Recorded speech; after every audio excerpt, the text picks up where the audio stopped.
Pak, Bapak tahu One Piece nggak Pak? One Piece, One Piece. kartun apa ya, anime. Anime ya, anime.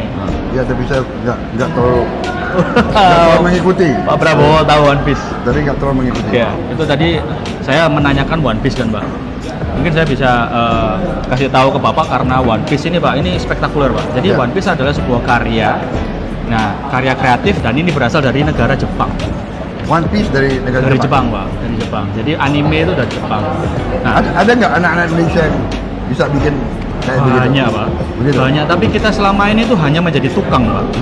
Tukang dalam artian sumber daya manusia kita banyak, tapi kita tidak bisa membuat IP-nya sendiri, intellectual property-nya sendiri, sehingga kita hanya menjadi tukang Pak. Mungkin di obrolan kali ini saya tuh ingin memberitahu Bapak bahwa Jepang itu punya strategi budaya yang sangatlah fantastis.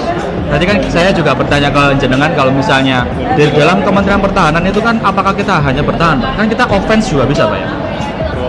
Kita offense Hah? dalam rangka Pengamanan negara. dalam rangka pertahanan. Oke, dalam rangka pertahanan. Jadi kita wawasan kita tidak mau mencaplok negara lain. Ya. Namun offense yang saya maksud adalah offense dalam bentuk kreatif Pak. Karena itu dilakukan oleh Jepang. Yang saya tadi sempat ngobrol Pak, Ya. kalau misalnya Jepang itu dibom Hiroshima Nagasaki, dia balik ngebom Amerika itu nggak sama bom atom Pak. Sama karya kreatif berupa Astro Boy. Di awal Amerika itu melihat bahwa ini cuma karya kreatif saja, ya udahlah nggak apa-apa. Tapi di dalam situ dimasukkan budaya-budaya Jepang dan anak-anak di Amerika akhirnya nonton 20 tahun kemudian mereka istilahnya itu sudah kena ekspansi itu tadi Pak.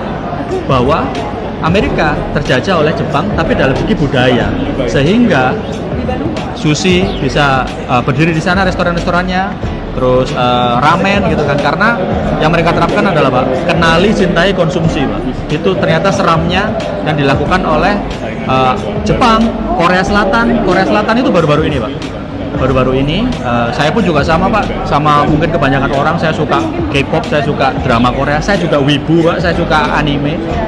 Tapi saya sukanya mereka tuh nggak cuma saya suka nonton saja Pak, saya amati Pak. Kalau bisa, kenapa nggak kita juga ofensif seperti mereka Pak? Menurut saya Jepang itu negara yang gila Pak. Mana ada kayak orang punya ide, saya punya ide yang One Piece tadi Pak. Apa namanya? Saya punya ide ada bajak laut, dia punya kekuatan super kayak bisa molor gitu. Ya. Kalau di sekarang kita di sini kayak danain saya, masuk PNS aja dulu. Gitu.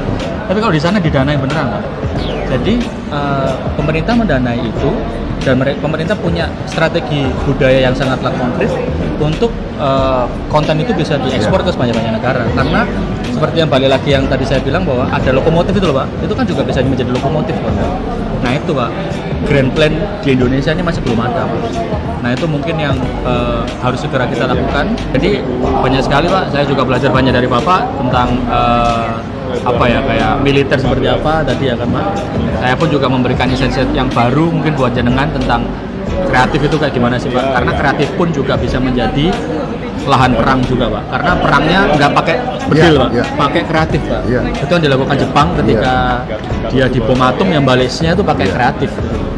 Korea Pak, Korea tuh ini mungkin ngobrol sedikit ya Pak ya. Korea tuh baru 93 Pak mulai Pak. Iya. Di tahun 93 dia mulai, tapi sekarang kita sudah kayak melihat Korea tuh kayak wow gitu. Karena ya dia tuh melihat bahwa kalau misalnya perang terus-terusan sama si Korea Utara nggak dapat apa-apa dia Pak. Sehingga yang dia lakukan, dia nyontek Jepang Pak. Oh Jepang kayak gitu ya, nyontek. Jadi dia tuh banting setir. Jadi semuanya anggaran yang buat perang itu, yang itu jadi perangnya perang kreatif. Jadi drama Korea itu Pak sama K-popnya, karena itu juga karena didanai sama pemerintah. Nanti pemerintah sepanjang K-popnya, drama Korea itu mendapatkan keuntungan, pemerintahannya juga dapat keuntungan dari situ. Nah itu sangatlah besar menyumbang ke negaranya, dan yang ditarik pariwisatanya Pak, barang-barangnya juga Pak. Kayak Samsung yang dulunya HP murah, sekarang bisa menjadi HP yang menyaingi Apple kan Pak, karena dia terus dipakai di drama Korea mereka. Jadi kesan prestisnya itu ada. Nah itu kan, jadi selalu saja balik lagi ke obrolan tentang lokomotif itu Pak. Karena memang pada dasarnya film dan juga series itu menjadi lokomotif Pak. Kalau misalnya saya menggambarkannya itu menjadi lokomotif Pak, untuk menarik apa-apapun yang ada di produk-produk kita Pak. Saya setuju. Seperti contoh Korea Pak. Film itu sarana yang paling bagus. Iya, sebenarnya seperti itu Pak. Saatnya untuk expand, Pak. Iya. Saatnya untuk menyerang. Tapi menyerangnya bukan sama bedil, Pak. Iya, tapi sama saya kira- kreatif.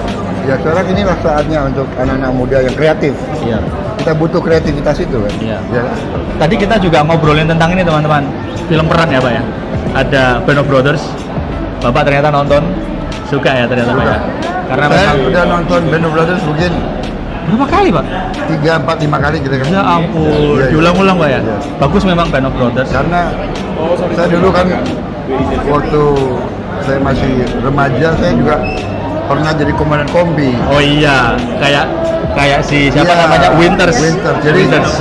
jadi kalau saya nonton itu kayaknya saya ingat kompi saya dulu. Woi, iya. Persis kayak begitu. Iya. Saya tuh apa ya? Saya istilahnya apa ya?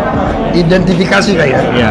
Tentang Band of Brothers Iya. itu yang dilakukan juga oleh Amerika, Pak. Mereka ekspansi, Pak. Ekspansi memperkenalkan bagaimana Amerika itu menang Perang Dunia II itu dengan sangatlah gagah, Pak. Iya. Nah, itu yang tidak kita lakukan, Pak. Tadi mungkin Bapak punya ide, Pak, ya, untuk bikin film seperti itu ya, Pak ya? Ya, obsesi. Ya. Ya, jadi untuk hari ini saya ketemu Anda. Ya. Saya nggak menduga Anda pernah nonton Band of Brothers. Loh, Pak, saya nonton juga sama kayak Bapak. Saya ulang-ulang sampai kemarin malam saya masih nonton, Pak. Saya kan sudah ngobrol sama si Sudah habis semuanya, habis. Sudah, Pak. Nah, saya agak kurang itu, Pak, karena jenengan belum nonton The Pacific, Pak. Itu yang bikin sama, Pak. Aku nonton 1 episode Pacific tapi Lama, Pak. Pacingnya lama, Pak. Memang episode 1 lama. Iya. Tapi setelah episode 2 langsung perang tuh, Pak. tidak seseru Band of Brothers. Memang sih. Iya, Ya. iya. Penulisannya memang Band of Brothers. Karena itu tadi, Pak, sekawan kan, Pak. Ada band itu Iya, memang iya, kompi, iya, Pak. iya, iya. Satu persatu diceritain itu. Iya, iya. Bagus itu. Jadi ada satu kalimat dari Band of Brothers. Kalau saya pernah baca bukunya sebelum filmnya ya. Si Winters. kalau nggak salah si Dick Winter Winters. atau salah satu ya. Iya. Dia udah pensiun, udah sepuh ya. Yep. Cu- Nulis buku dia. Cucunya datang ke dia.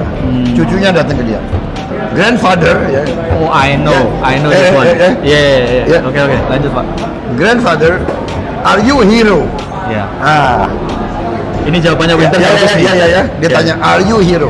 Apakah kakek seorang pahlawan? Dia jawabnya gini, I'm not a hero, but I was in a company of heroes. Oh, gila itu. Grandpa, were you a hero in the war? Grandpa said no, but I served in a company of girls. Nah, Tapi ini sangat Untuk penting. menyebut. Saya setuju, ini sangat penting ya. Untuk saya ketemu Anda ya.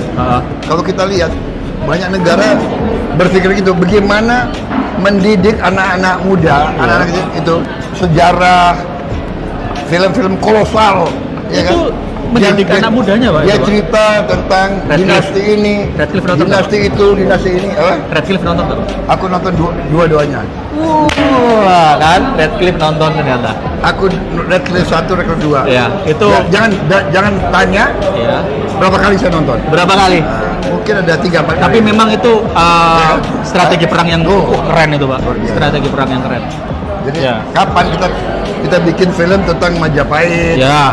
Yang Tentang- kolosal sekalian, Pak. tentang Mataram, Yang gede sekalian, Pak. tentang Sriwijaya, Harus, Pak. tentang Kesultanan Aceh, tentang Sultan Hasanuddin, banyak cerita kita. Banyak cerita kita. Tentang Gusti Ngurah Rai. Lah, Begitu itu bagus heroik. itu, Ah. bagus itu. Oke saja Gus. Kita bikin ya. Kita Oke, bikin, ayo, Pak. Kita bikin 2 film ya. Ya.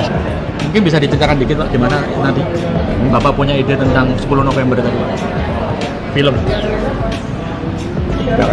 Jangan dulu cuma luasin dulu. Oh, jangan dulu, Pak.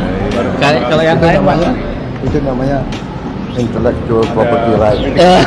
Intellectual property rights. Ah, Masih belum ya, Pak ya? Belum dideklar ya? Kan kita belum diskusi. Oh iya, nanti ya semoga lah bisa diskusi. Sebagai orang Jawa Timur, Pak, karena saya juga suka film perang dan saya melihat bahwa kurangnya pengetahuan pemuda-pemudi kita tentang perjuangan kakek-kakek kita Iya. dulu, ya kan? Dan leluhur kita. Iya, maksudnya leluhur kita ditarik lagi ke zaman Sriwijaya, Iya. zaman Majapahit. Iya. Itu kita menjadi negara yang besar itu kan ya Kediri, Kediri. Raden Wijaya, Raden Wijaya, Kertanegara. Kertanegara. Yang berakhir di Brawijaya 5, Pak. Oke.